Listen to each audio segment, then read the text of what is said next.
દરેક નીતિની સામે કાયદાની રીતે ઉભો રહેતો SSK ન્યૂઝ ચેનલ।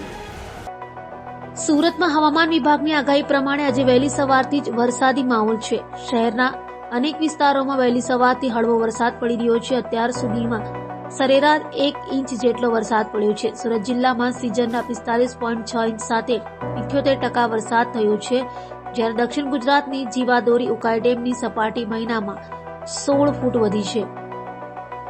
સુરત શહેરમાં મેઘમહેર જોવા મળી હતી, જોકે છેલ્લા 2-3 દિવસથી મેઘરાજાએ વિરામ લીધો હતો અને છૂટાછવાયા વરસાદી ઝાપટા જ પડી રહ્યા હતા। દરમિયાન આજે વહેલી સવારથી જ ફરી એક વખત મેઘરાજાની સવારી કાળી ડિબાંગ વાદળો સાથે સુરત શહેર આવી પહોંચી છે। વહેલી સવારથી સુરત શહેરના તમામ ઝોન વિસ્તારમાં વરસાદી માહોલ જોવા મળ્યો છે, જેને લઈને વાતાવરણમાં ઠંડક પ્રસરી હતી। તો બીજી તરફ વહેલી સવારે વરસાદી માહોલ હોવાથી સ્કૂલ, કોલેજ તેમજ નોકરી ધંધે જતા લોકોને રેઇનકોટ અને છત્રી સાથે જવાની ફરજ પડી હતી, જ્યારે કેટલાક વિસ્તારમાં રસ્તા પર પાણી પણ ફરી વળ્યા હતા।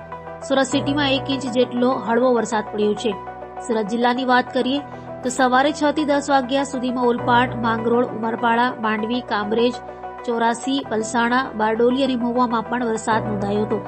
ગત અઠવાડિયામાં ધોધમાર વરસાદ વરસ્યો હતો। રવિવારે શરૂ થયેલો વરસાદ એક ધારો બુધવાર સુધી વરસ્યા બાદ અટક્યો હતો। ત્યારબાદ આજ દિન સુધી સુરત શહેર અને જિલ્લામાં હળવો વરસાદ નોંધાયો હતો।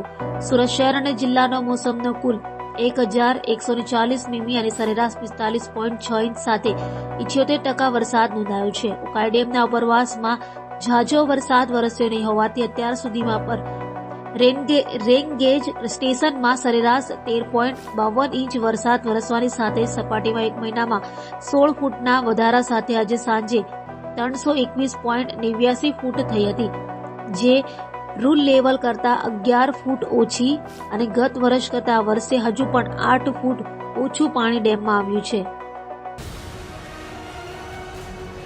દરેક નીતિની સામે કાયદાની રીતે ઉભો રહેતો SSK ન્યૂઝ ચેનલ।